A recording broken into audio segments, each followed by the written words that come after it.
Welcome. It's Gizzy. Champs has I don't know why I did that. Champs has officially started and we are almost through the first round of games, but I was watching the G2 Heretics game earlier today and I wanted to make a video on it because I noticed something that I feel like a lot of teams kind of do, but it really affected G2 in this match. Obviously G2 lost their first match to Team Heretics, and G2 are tournament favorites, I would say. Like paperrex, G2 are probably the top two teams in the region or in the tournament. And I think, in my opinion, G2 probably lost this game before like the first round, and it's all because of this, the map picks and bans. So I wanted to break it down for you. I'm just kidding. About why this map veto is so bad for G2 and why I think that it cost them the rounds and the games. So we're gonna start off with these bans. We don't really care about Team Heretic bans. Abyss, whatever, it's been out of this thing for a while, but G2 ban sunset. Okay, that's our very first thing we're going to look at. Let's come over to the G2 map stats. This is for America's Stage 2, so the most recent games. Let's go to Sunset. They played 3 games. They have a 100% win rate on Sunset. Okay, it's only 3 games. It's a small sample size, but they have 59% attack win rate, 65% defense win rate. That's pretty good. And yet they banned Sunset. Okay, now Team Heretics picked Corrode. That's whatever. Actually, this actually does come in here because if G2 had banned Corrode, they wouldn't have needed to play Corrode. Let's go back to the map stats. Okay, let's look for Corrode. Corrode, 25% win rate. Oh, 1 win, 3 losses. That's kind of tough. And actually, Wyatt has a little thing that he mentioned during the game that I'll play for you guys right here. This is a fascinating first map, though. The desk were highlighting exactly why. This is one where G2 have played 3 different comps in Americas and have lost with all of them. This is their 4th new look on the map since it's been released midway this year. Yeah, so obviously, Corrode, not exactly the best map for them. They've played 3 different comps. They've lost with all 3 of them. That's not great. And yet they allowed it through the first round of banning and they banned one of their better maps. Okay, now let's move on to the next pick. G2 pick Lotus. Let's go to Lotus. 67%. Okay, that's pretty dang good, right? 2 wins, 1 loss. That's not bad. The only issue with that is Heretics haven't played Lotus, so you don't really know what you're getting into. They could have some crazy strats on it.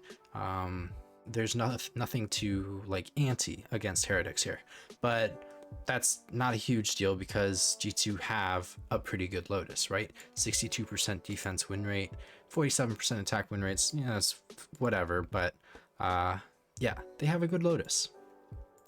Now Heretics ban Bind, and then G2 ban Ascent. This is really strange to me because if we come back to the map statistics, look at this. They played Ascent 6 times. It's their most played map, and they've won every single time. They have a 63% attack win rate, a 70% defense win rate, and yet they banned it. Why? Why wouldn't they pick it or at least let it remain? Because Haven was the only other map, and Haven is pretty good for G2 here, right? 100% win rate, 74, 73 win rate. That's actually really good, and yet they let it remain. They pick Lotus first, their not best map. Then they ban their best map. It just doesn't make any sense. They ban 2 of their best maps. They pick their okay map. They let their worst map go through, and then Haven remains. I don't understand this map veto at all.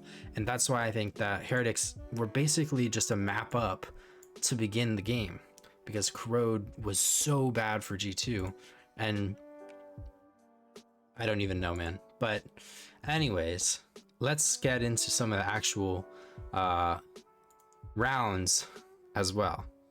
Okay, so obviously G2 lost, but it wasn't just G2 played badly. Obviously, you can see here they have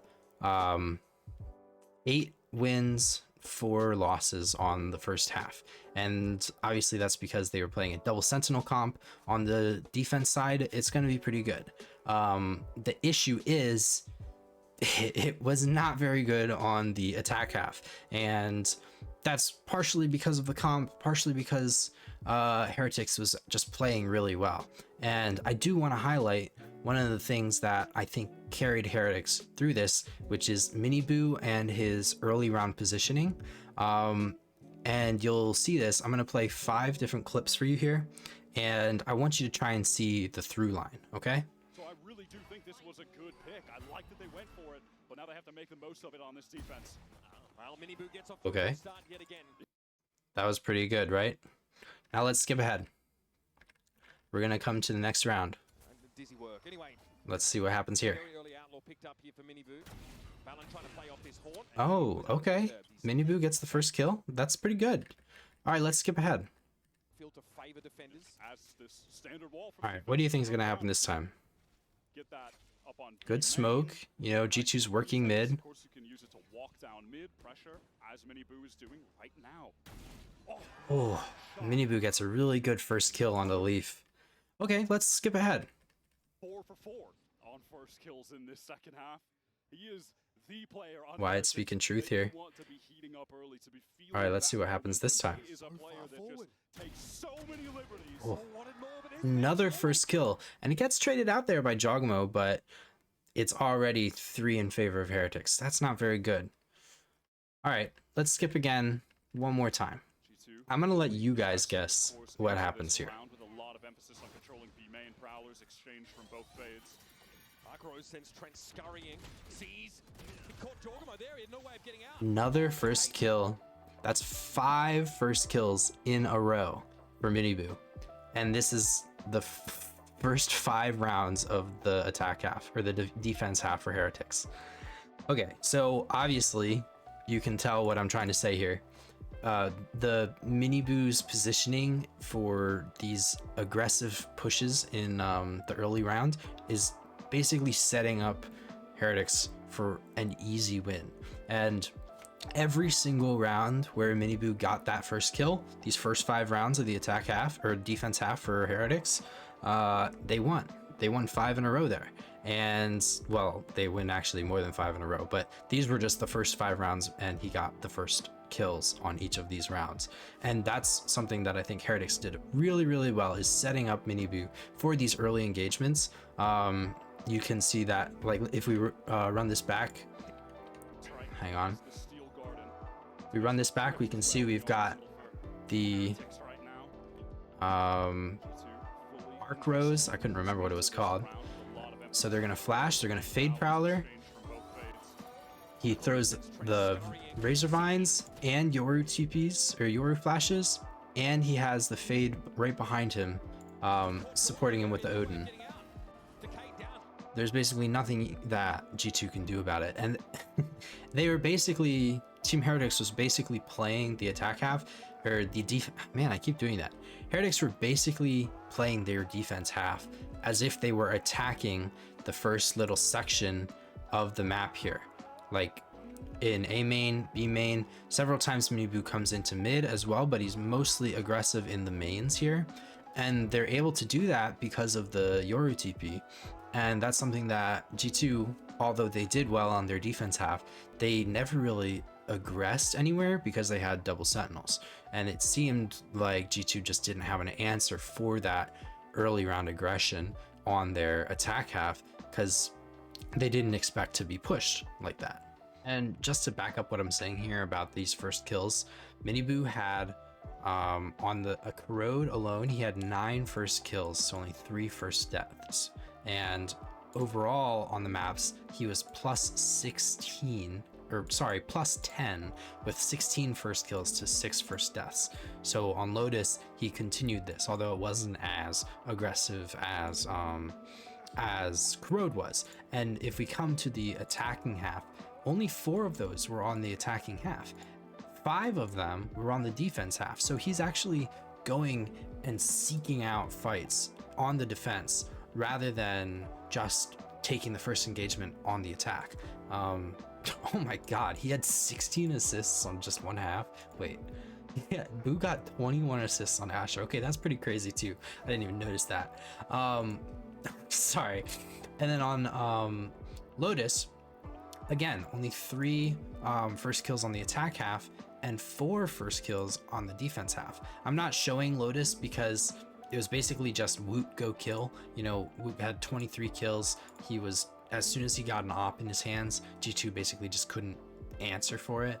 But the same story for Miniboo's positioning on Lotus is the same as Corrode, where he's seeking out these first engagements rather than just letting G2 come to his site or teleporting around to answer to their like pushes. So he's actually pushing out, finding that first engagement, getting away safely most of the time, and almost without fail always getting that first kill. Even if it's traded out, he always gets that first kill.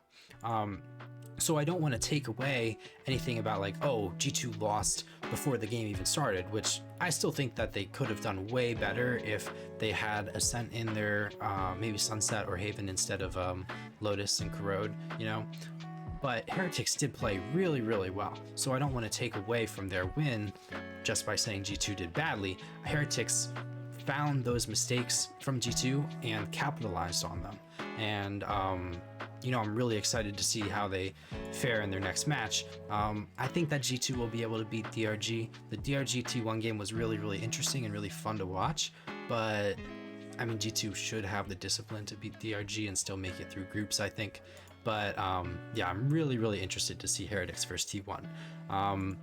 Anyways, I hope you guys enjoyed this little breakdown video. Thank you all so much for watching. If you enjoyed, please subscribe, share with your friends, your grandma, I don't know. And yeah, hope you have a good night. Peace.